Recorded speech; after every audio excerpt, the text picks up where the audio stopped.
नमस्कार मेरे प्यारे बच्चों, मैं रोशनी मैम स्वागत करती हूँ आपका यूपी बोर्ड के number 1 educational and trusted platform UP board class 9 Vidyakul में। आशा करती हूँ आप सब बढ़िया होंगे। और बेटा, आप आ चुके हो अपनी जिंदगी की उस सीढ़ी पर जहां से आप सफलता की ओर अपना पहला कदम बढ़ाओगे।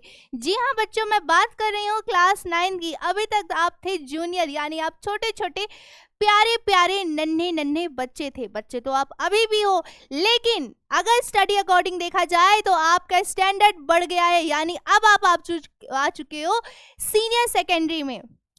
आप आ चुके हो बेटा सीनियर सेकेंडरी में, और अब आपको पढ़ाई को लेकर के एक विशेष ध्यान देना है। क्यों विशेष ध्यान देना है बेटा? क्योंकि ये क्लास 9 आपकी जिंदगी का वो पड़ाव है या वो क्लास है जिसे आप अगर अपने मन और तन से पढ़ लिया तो क्लास 10th आपके लिए बहुत आसान हो जाएगा। यानी क्लास 9th आपका 50% है आपके क्लास 10th का। इसीलिए मैं आपसे बोल रही हूँ, क्लास 9th में मन लगा के अगर आपने पढ़ लिया तो क्लास 10th आपके लिए बेहद आसान हो जाएगा। लेकिन क्लास 9 पढ़ने से पहले कुछ ऐसी चीजें हैं जिनका आपको विशेष ध्यान रखना है।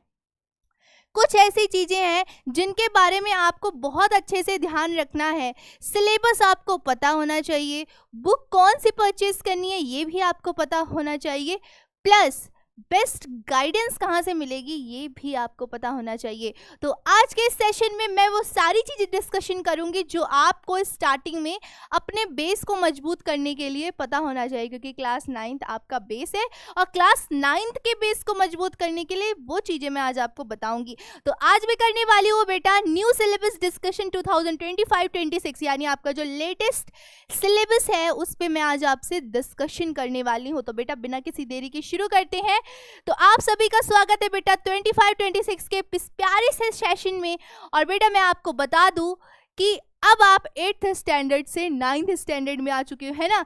कि पहले एकदम छोटे से प्यारे से बच्चे थे और अब भी छोटे से हो, पर अब बड़े हो गए हो, है ना। अब कहोगे मम्मा मैं बड़ा हो गया हूँ। और ये है आपकी रोशनी मैम जो आपको पढ़ा रही है। देखो मैं ये हूँ ना, मैम इधर है ना, ये है ना। तो मैं आपको पढ़ा रही हूँ बेटा, और आपने 8 तक तो मस्ती मस्ती मस्ती और मस्ती की है। मैंने भी की थी बेटा, मैंने भी की थी, और ओवरऑल हर बच्चा करता है, क्योंकि किसी चीज की टेंशन होती नहीं है, बस पास होना रहता है। लेकिन अब आपको बेटा सीरियस मोड पर आना पड़ेगा। अब आपको सीरियस मोड पर आना पड़ेगा, क्योंकि अगर आप सीरियस मोड पे नहीं आए तो आप रोने वाले मोड पर आ जाओगे। तो I am your English prescriptor Roshni ma'am, और मैं आपको बेटा क्या पढ़ाऊंगी? ऑब्वियस सी बात है बेटा, इंग्लिश ही पढ़ाऊंगी। ठीक है, तो अब मैं आपको क्लास 9 का न्यू सिलेबस पैटर्न बताने जा रही हूँ, लेकिन उससे पहले मैं आपको ये बताऊंगी कि आपको कौन सी बुक परचेज करनी है। क्योंकि आपको कोई कहता है ये बुक परचेज कर लो, कोई कहेगा वो बुक परचेज कर लो, वो अच्छी है। लेकिन मैं आपको बता दे रही हूँ बेटा कि आपके लिए जो सबसे बेस्ट बुक है आपकी पढ़ाई के लिए वो है एनसीईआरटी। क्यों? क्योंकि आपका पूरा पेपर एनसीईआरटी बेस्ड रहता है, एनसीईआरटी पे बेस्ड रहता है, एनसीईआरटी से रहता है। तो आपकी बेटा ये दो बुक है इंग्लिश की, एक बिहाइव और एक मूवमेंट। क्या? बिहाइव और मूवमेंट, जो एनसीईआरटी की बुक्स हैं, माध्यमिक शिक्षा परिषद यूपीएमएसबी के द्वारा लॉन्च की गई ये दो बुक हैं जो आपको परचेज करनी है। अब कुछ बच्चे मुझे पता है कमेंट सेशन में ये बोलेंगे कि मैम हमारे स्कूल में तो ये बुक चल रही, तो क्या करें, उसे परचेज करें कि ना करें। देखो मैंने आपको कहा है कि आपको एनसीईआरटी परचेज करनी है। अगर आपके स्कूल में कोई गाइड बुक चल रही है, सारी गाइड बुक्स अच्छी होती हैं किसी भी पब्लिकेशन की हो, अगर आपके स्कूल में कोई भी पब्लिकेशन की बुक चल रही है और वो लोग आपसे परचेज करने के लिए कह रहे हैं, तो ऑब्वियस सी बात है आप उन्हें परचेज कर सकते हैं। कोई भी इश्यू, कोई भी टेंशन वाली बात नहीं है कि मैं जबरदस्ती कर रही हूँ। हाँ, अगर वो लोग किसी बुक के लिए नहीं कह रहे तो आप ये बुक परचेज करना। ये बुक पे आपका जो कुछ भी रहेगा, जो भी एक्सरसाइज रहेगी, जो कुछ भी रहेगा उसका सॉल्यूशन मैं करवाऊंगी। मैं पढ़ा रही हूँ तो मैं ही करवाऊंगी, ठीक है। तो आपको अगर स्कूल से कोई बुक परचेज करने कह रहे तो आप वो कर लो, और अगर नहीं कह रहे तो आप सीधा ये बुक्स परचेज कर लेना, ठीक है। तो चलो हम अपने सिलेबस के ऊपर आते हैं। तो सबसे पहले हम आपसे डिस्कस करेंगे ग्रामर का सिलेबस। और बेटा याद रखना, जो ग्रामर आप क्लास 9th में पढ़ोगे, क्या मैं कह रही हूँ बेटा, जो ग्रामर आप क्लास 9th में पढ़ोगे वही ग्रामर आपको क्लास 10th में पढ़नी है।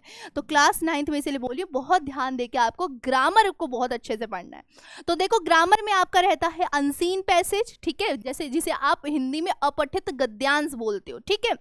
लेटर रहता है फॉर्मल और इनफॉर्मल। जब पढ़ाऊंगी तो आपको बहुत अच्छे से लेटर बताऊंगी और कुछ ऐसे इंपॉर्टेंट लेटर बताऊंगी जो एग्जाम में पूछे जाते हैं। एप्लीकेशन रहता है, लेटर एप्लीकेशन अलग अलग है। रिपोर्ट और आर्टिकल ये राइटिंग है, ठीक है, 2 आर्टिकल आपको पढ़ने को मिलेंगे। ये आर्टिकल क्या है बेटा, राइटिंग। रिपोर्ट और आर्टिकल राइटिंग है ये, ठीक है। पार्ट्स ऑफ स्पीच रहता है ये अलग है। पार्ट्स ऑफ स्पीच रहता है जिसके अंतर्गत आपको noun, pronoun, adjective, adverb, verb, conjunction, preposition, interjection, ये सारी चीजें पढ़नी पड़ती हैं। और नरेशन आपका अलग पार्ट हो जाता है, ठीक है। टेंस आपको पढ़ना रहता है। आर्टिकल्स बेटा ये आर्टिकल्स अलग है, इसके अंतर्गत आपको ए एंड दा के बारे में पढ़ना है। किसके बारे में पढ़ना है, ए एंड दा के बारे में पढ़ना है। इनके क्या यूजेस हैं, कहाँ कहाँ ये यूज होते हैं। रीऑर्डरिंग ऑफ सेंटेंसेस, यानी जैसे आपने बचपन में जंबल वर्ड्स पढ़े होंगे, यानी कि सारे वर्ड्स अलग इधर उधर रहते हैं और आपको सबको सीक्वेंस में लगाना होता है, ये वही वाला रीऑर्डरिंग है, ये रहता है। और स्पेलिंग करेक्शन, यानी आपको या तो 4 ऑप्शन देगा और उसमें से कहेगा सही स्पेलिंग ढूंढो, और या फिर आपको 4 ऑप्शन देगा और कहेगा इसमें से मिस स्पेल्ड वर्ड ढूंढो।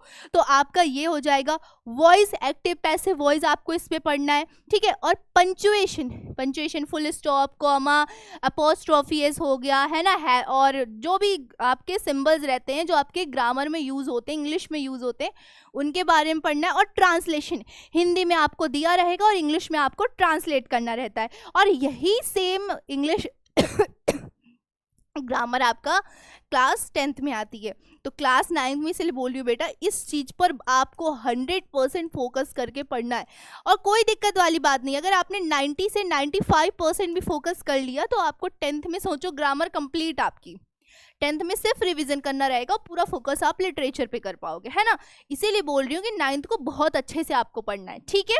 चलो अब हम आते हैं अपने लिटरेचर वाले पार्ट पे। लिटरेचर में जो सबसे पहला पार्ट है जिसको आपको पढ़ना है वो है फ्रोज। फ्रोज में चैप्टर कौन कौन से हैं? फर्स्ट चैप्टर है आपका the fun they had, second है द साउंड ऑफ म्यूजिक जिसमें है आपके 2 चैप्टर्स पढ़ने हैं, जिसमें से पहला है एवली ग्लैनी और दूसरा है बिस्मिल्लाह खां।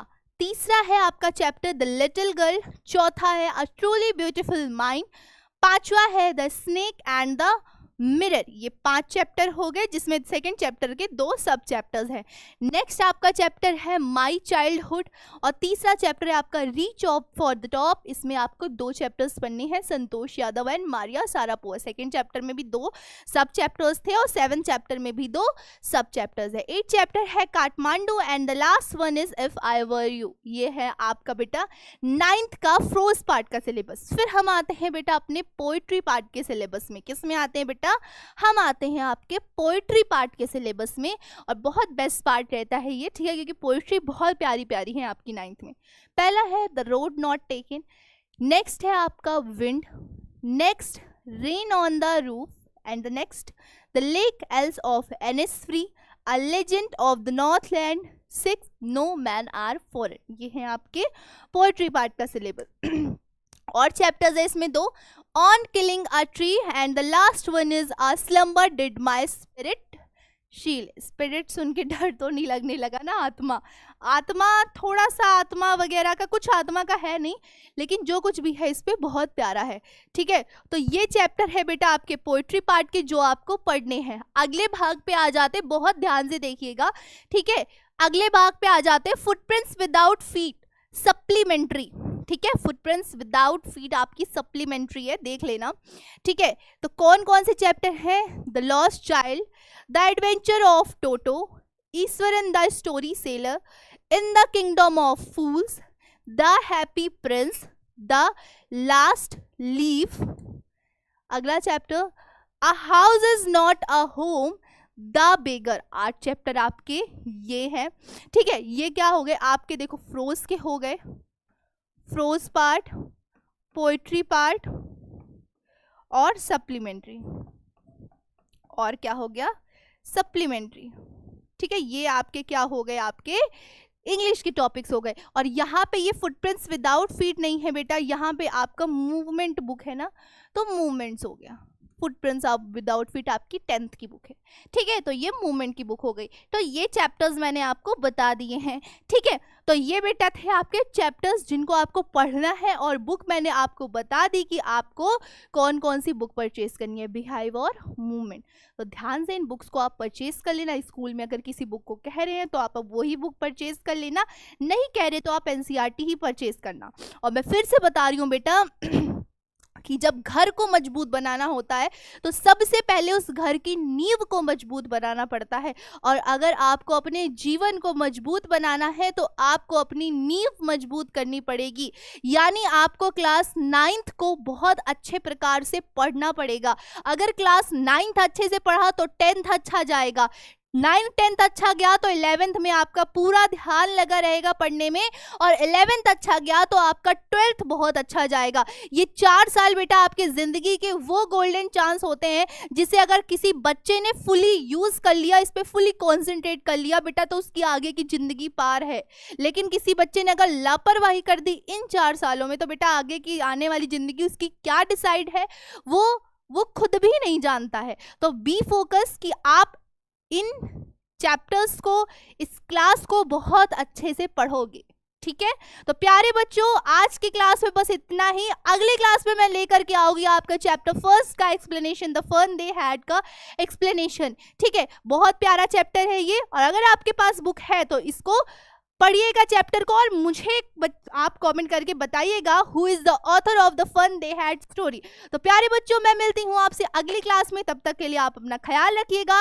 राधे राधे मेरे प्यारे बच्चों।